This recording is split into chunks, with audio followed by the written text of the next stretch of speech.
palavras de esperança, teu amor, Senhor, e tua graça me alcança. Louvado seja o nosso Senhor Jesus Cristo, para sempre seja louvado, em nome do Pai, do Filho e do Espírito Santo. Amém.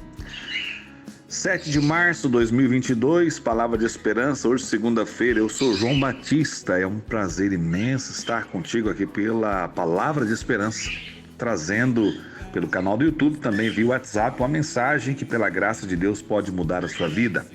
Hoje nós vamos continuar a reflexão na carta de Paulo aos Coríntios, 1 Coríntios 9, de 1 a 14. Você já se inscreveu no canal Palavra de Esperança?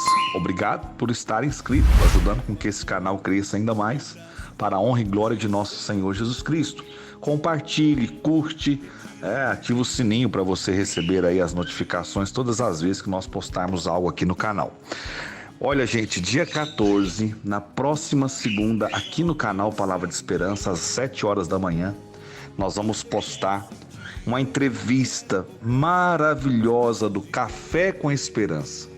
Eu tive a graça desse último sábado já gravar juntamente com o meu querido irmão Luiz Gonzaga, aqui da nossa Diocese de Patos de Minas. Um homem que tem um testemunho maravilhoso e que eu tenho certeza que vai mexer muito com o seu coração. Olha, o Luiz contou muitas questões muito íntimas, muito pessoais da sua vida, da sua história de vida, e eu tenho certeza que aquilo que ele testemunhou ali vai alcançar muitos corações. Então, eu peço desde já, comece a compartilhar, e quando a gente postar aqui no canal Palavra de Esperança, que você possa acompanhar. Ela ficou uma entrevista um pouco mais longa, um pouco mais de 1 hora de prazo, mas eu tenho certeza que o resultado dela na sua vida espiritual, na sua vida como pai, como mãe, como filho, como esposa, esposo, ela vai mexer em todas as áreas da nossa vida. Então, foi uma entrevista emocionante. Eu tenho certeza que vai mexer muito com cada um de vocês. Vamos à leitura, 1 Coríntios 9, de 1 a 14. Gente, eu gosto demais de Paulo, porque Paulo não alisa, né? Paulo, ele é muito direto ao ponto. Eu não sei se os pregadores hoje teriam a coragem de Paulo, né? Aquilo que ele era capaz de falar, aquilo que ele tocava nas feridas sem nenhum medo do que as pessoas iam dizer. E hoje essa frase do capítulo 9, de 1 a 14, ela mexeu demais comigo. Sofremos tudo para não pôr obstáculo algum ao Evangelho de Cristo. Então vamos à leitura, vamos ouvir aqui na Bíblia Ave Maria. O título é Direitos dos Missionários. Ouça, que leitura extraordinária. Não sou eu livre? Não sou apóstolo? Não vi Jesus nosso Senhor? Não sois vós minha obra no Senhor? Se para outros não sou apóstolo, ao menos para vós o sou, porque vós sois no Senhor o selo do meu apostolado. Esta é a minha defesa contra os que me denigrem. Não temos nós, porventura, o direito de comer e beber? Acaso não temos nós direito de deixar que nos acompanhe uma mulher irmã, a exemplo dos outros apóstolos e dos irmãos do Senhor e de Cefas? Ou só eu e Barnabé não temos direito de deixar o trabalho? Quem jamais vai à guerra à sua custa? Quem planta uma vinha e não come do seu fruto? Quem apacenta um rebanho e não se alimenta do leite do rebanho? Trata-se acaso de simples norma entre os homens, ou a lei não diz também o mesmo? Na lei de Moisés está escrito: não atarás a boca ao boi que debulha. Acaso Deus tem dó dos bois? Não é, na realidade, em atenção a nós que ele diz isto? Sim, é por nós que está escrito: quem trabalha deve trabalhar com esperança, e igualmente quem debulha deve debulhar com esperança de receber a sua parte. Se entre vós semeamos bens espirituais, será porventura demasiada exigência colhemos de vossos bens materiais? Se outros se arrogam esse direito sobre vós, não temos muito mais? Entretanto, não temos feito uso desse direito. Sofremos tudo para não pôr obstáculo algum ao Evangelho de Cristo. Não sabeis que os ministros do culto vivem do culto e que os que servem ao altar participam do altar? Assim também ordenou o Senhor que os que anunciam o Evangelho vivam do Evangelho. Palavra do Senhor, graças a Deus. Queridos irmãos e irmãs, como sempre, Paulo muito prático, objetivo e direto. Eu quero dar um breve testemunho a respeito da minha ignorância há um tempo atrás. O dia que eu fiquei sabendo que um padre recebia um salário, por exemplo, não sei o valor, nem me interessa muito, eu fiquei horrorizado. E dentro de mim eu fui capaz de dizer assim, mas pra quê? Padre não faz nada. Olha que burrice, né, irmãos? Eu tô falando de mim, tá? Tô falando de ninguém, não. Tô falando de mim, da minha ignorância. Graças a Deus, isso foi há uns 20 anos atrás, quando eu não tinha o conhecimento próximo, principalmente, do trabalho que é realizado por um padre. E por toda a luta, né? Há poucos dias agora, no período de carnaval, eu fiquei hospedado na casa do padre José Luiz, em Tiros, né? Na ocasião do evento, que eu fiquei lá segunda e terça de carnaval. Eu tive a alegria de ficar lá, tive a alegria de adorar a Jesus lá, que tem o espaço, né? Tem o Santíssimo, e foi uma experiência maravilhosa à noite. E ainda conversando um pouco com o padre Zé Luiz, falava, padre, que tamanho de casa e quanta solidão às vezes o senhor enfrenta. Ele só olhou para mim e eu entendi que tem hora que não é fácil, né? Então, para aqueles que às vezes têm a mesma ignorância que eu tinha naquela época, converse com o sacerdote, conheça um pouco, observe aquilo que ele faz dentro de uma paróquia. Tenha esse cuidado, irmãos, antes de sair falando aí pelos cotovelos, né? Antes de sair falando asneira, igual eu cheguei a falar, infelizmente, tantas vezes. O sacerdote, ele vive pela causa do Evangelho. Então é mais do que justo que ele receba o seu salário, para que ele cuide das coisas que é dele. O sacerdote tem família. Talvez muitos sacerdotes contribuem com a sua própria casa, dos seus pais, como eu sei de alguns que vivem uma realidade ainda muito delicada, a família, e precisam às vezes do socorro. Eles compram suas roupas, eles compram seus sapatos, eles compram tudo aquilo que é das suas necessidades mais pessoais. Como não ter direito àquilo que é o básico? Então, não sejam ignorantes a esse ponto, como eu fui um dia. E eu quis tocar nesse assunto porque Paulo vai deixar tão claro: sofremos tudo para não ser por obstáculo algum Evangelho de Cristo. Dá a entender que houve alguma indagação por parte de muitos, que às vezes Paulo e Barnabé estavam comendo e bebendo, tendo ali as coisas que eram necessárias, e talvez por dedicarem tanto ao Evangelho, a pregar a palavra, acabavam às vezes não tendo condições de trabalhar. Porém, Paulo tinha uma função. Paulo era um fabricante de tendas, e nós vamos ouvir isso lá na frente em outras leituras. Então ele fazia isso para não ser peso, mas às vezes o sentimento é aquele: eu poderia dedicar mais à missão se eu tivesse o sustento por parte da comunidade. E ele, durante toda essa leitura, ele nos faz reflexões muito importantes. E aí ele começa dizendo: não sou eu livre? Não sou eu apóstolo? Não vi Jesus nosso Senhor? Não sois vós minha obra no Senhor? Ou seja, a comunidade de Corinto é testemunha viva do que o que eu estou fazendo não é obra das minhas mãos, é obra que vem do próprio Cristo. Vocês são o selo, ou seja, vocês são a garantia que a minha experiência com Jesus, o meu encontro com Ele foi muito grande.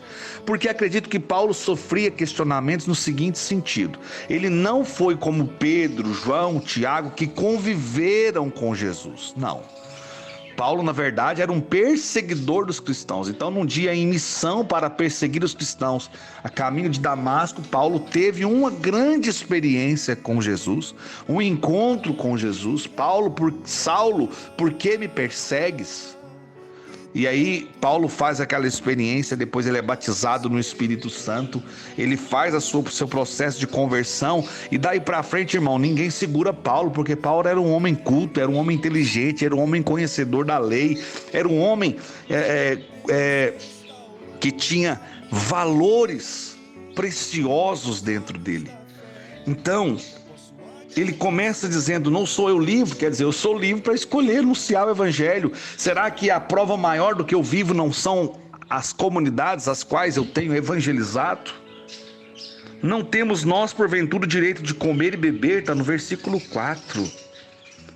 Esta é a minha defesa contra os que me denigrem, aí no versículo 3.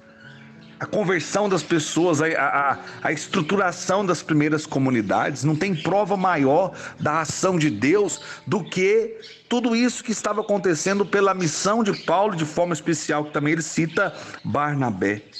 E aí ele continua dizendo no versículo 5, acaso não temos nós direito de deixar que nos acompanhe uma mulher irmã, exemplo dos outros apóstolos e dos irmãos, do Senhor e de Cefas? E aí nós vamos entender o que é essa mulher irmã. É uma mulher cristã. Mulheres cristãs acompanhavam os apóstolos, ajudando principalmente nas coisas materiais, como ao próprio Jesus, como está lá em Lucas 8, versículo 1 e seguintes. São Paulo, ele era celibatário, como ele mesmo declarou antes, no capítulo 7, versículo 7. Então nós precisamos, queridos irmãos, ter esse olhar, ter esse cuidado, ter esse carinho com aqueles que vivem para anunciar o evangelho. Você já chamou alguma vez o sacerdote aí da sua paróquia para almoçar na sua casa? Para ver um bom filme? Chama você, sua família, seus filhos, reúne todo mundo. Reúne, às vezes tem 1, 2 sacerdotes na sua paróquia. Vai fazer um churrasquinho aí, chama eles para estar com vocês. Isso também é ser comunidade. Tudo bem, tem alguns que não gostam. Tudo bem. Vivem lá no seu silêncio, no seu cantinho, na sua casa. Mas tem aqueles que necessitam muitas das vezes da presença da comunidade nas suas vidas. De uma forma muito constante. Não é só ir lá e celebrar e administrar a paróquia. São pessoas. E às vezes nós esquecemos disso e achamos que nós estamos lidando com máquinas. São pessoas que têm temperamentos às vezes difíceis, talvez são acolhedores, cada um com o seu dom, com o seu jeito, com o seu carisma. Nós precisamos estar sempre à disposição. Padre, eu estou aqui, não sirvo para muita coisa não sei fazer muita coisa, mas se o senhor precisar de alguma coisa, eis-me aqui. Eu acho que é importante ter esse cuidado. Então, amados irmãos, nós precisamos olhar essa leitura e entender que Paulo está chamando a comunidade a ser responsável pelos seus pastores. Ou só eu e Barnabé não temos direito de deixar o trabalho? Tá vendo? Ele quer se dedicar ao trabalho, à evangelização, à missão. Então ele faz esse questionamento. Então quem que era Barnabé? Barnabé era o colaborador do apóstolo em Antioquia e seu companheiro de viagem na primeira missão que ele fez. Então, ele vai continuar no versículo 7 dizendo: quem jamais vai à guerra à sua custa, quem planta uma vinha não come do seu fruto, quem apacenta o rebanho não se alimenta do leite do rebanho. Trata-se acaso de simples norma entre os homens, ou a lei não diz também o mesmo? Na lei de Moisés está escrito: não atarás a boca ao boi que debulha. Acaso Deus tem dó dos bois? Não é. Na realidade, é atenção a nós que ele diz isso. Sim, é por nós que está escrito. Agora preste atenção. Quem trabalha deve trabalhar com esperança, e igualmente quem debulha deve debulhar com esperança de receber a sua parte. Não é maravilhoso nós que trabalhamos em alguma empresa e quando chega a data de receber o nosso dinheiro estar ali, fruto aí do suor do nosso trabalho, do nosso empenho? É maravilhoso, eu fico numa alegria muito grande, não só pelo valor, mas por saber que aquilo ali foi fruto daquilo que eu faço, daquilo que é um dom, daquilo que é meu compromisso diante dos homens, que eu assumi. E qual a missão do sacerdote, dos pregadores, daqueles que anunciam a palavra? A missão é anunciar, é falar das coisas do alto, de Deus. E qual que é a missão da comunidade? Cuidar daqueles que anunciam. Eu acho muito, às vezes, curioso também como as pessoas confundem as coisas. Por exemplo, eu sou um pregador, sou um servo do Senhor, né? Eu gosto de usar a expressão missionário, que é aquele que vai em missão. E às vezes as pessoas perguntam quanto que vocês ganham, principalmente as pessoas que não são do contexto da igreja, né? Quanto que vocês ganham para esses compromissos que vocês assumem? Aí quando você fala, não ganha nada, nossa missão é evangelizar, as pessoas ficam assustadas. Como assim? Vocês saem de casa às 5, 6 da tarde, chegam 1 hora da manhã, meia-noite e para ganhar nada? Não tem coragem de fazer isso, não. Então, esse ato de se dispor, de colocar o tempo à disposição é um desafio e que muita gente não tem coragem, até mesmo aqueles que estão na missão. A pessoa começou a sair muito de casa, ela já começa a desanimar. Ah, não, se for assim eu não quero. Então temos que ter esse espírito missionário para ir ao encontro e ser missionário, ser servo do Senhor, assumir a vocação como sacerdote, como um consagrado. Não é fácil, irmãos, não é fácil. E tem aqueles que ainda têm a coragem de abandonar tudo e viver só da missão e da providência de Deus, que eu acho um gesto lindo, mas que eu ainda não fui capaz de ter tanta fé e tanta coragem assim. Agora, é importante também as pessoas que convidam a qualquer pessoa na sua comunidade, ter o zelo. João, você teve, por exemplo, despesa com combustível. Quanto você gastou? Está aqui. Eu quero fazer uma doação um pouco a mais para o seu ministério. Está aqui. É sempre bem-vindo, mas não é o objetivo. Se nós tivermos pelo menos o necessário, que é o do combustível, é o que nos basta, né? Pelo menos no meu caso, eu falo por mim. Qualquer lugar que eu for, eu quero apenas o necessário. Se a gente vai para ficar, o local para ficar, o dormir e o valor relacionado àquilo que é do combustível do veículo. Gente, por que eu estou falando isso? Eu estou trazendo para nós hoje aquilo que Paulo está dizendo. Aquilo que Paulo está dizendo. Entretanto, não temos feito uso desse direito, sofremos tudo para não pôr obstáculo algum ao Evangelho de Cristo. Por exemplo, aqui, apenas como testemunho, quantas vezes eu já saí no meu carro e o carro estragou no caminho, estoura um pneuzinho no carro, olha, R$500, e aí? Entende? Só porque Deus me concedeu a graça de administrar esse veículo, de ter ele, eis-me aqui, Senhor, está à sua disposição, me leva onde for preciso. O Senhor me deu a graça de ter, então eu vou cuidar, eu vou fazer o necessário para que a minha missão não pare. Então eu acho interessante que muitas pessoas pensam que é uma glória, no sentido de, ele está na frente, ele está pregando, mas não vê os bastidores. E Paulo está nos chamando a atenção exatamente disso. Temos que cuidar dos nossos servos missionários, dos nossos pastores, dos nossos sacerdotes, que estão ali empenhados em cuidar de nós na questão espiritual. Se nós não fizermos isso, gente, e uma forma bonita de cuidar da igreja, cuidar dos missionários, você sabe qual é? Sendo dizimista, porque o dízimo, uma boa parte dele é dedicada à missão. Quantas paróquias que eu vou ali, às vezes fazer um trabalho de formação, às vezes que nem seja da renovação carismática, e a paróquia assume aquela despesa que teve com o transporte meu, com o dinheiro do dízimo. Então, é uma parte dedicada à missão. Então, quando você é um dizimista fiel, você está sendo também corresponsável pela missão do irmão, pela missão do sacerdote. Então, Paulo vai deixar muito claro. Sofremos tudo, às vezes sofremos calado. Nós estamos na missão, tem coisa que acontece que a gente passa, fica às vezes com a voz embargada ali, não consegue falar. Fica difícil, a gente tem que enfrentar algumas barras de vez em quando, mas a gente sofre para não colocar obstáculo nenhum para que o Evangelho de Cristo seja pregado.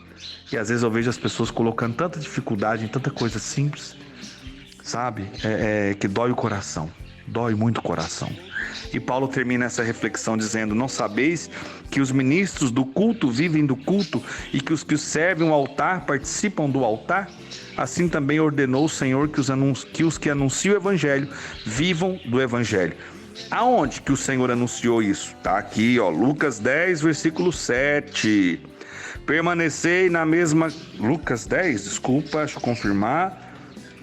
Lucas 10, versículo 7, isso mesmo. Permanecei na mesma casa, comei e bebei do que eles tiverem, pois o operário é digno do seu salário. O operário é digno do seu salário. Entenderam, irmãos?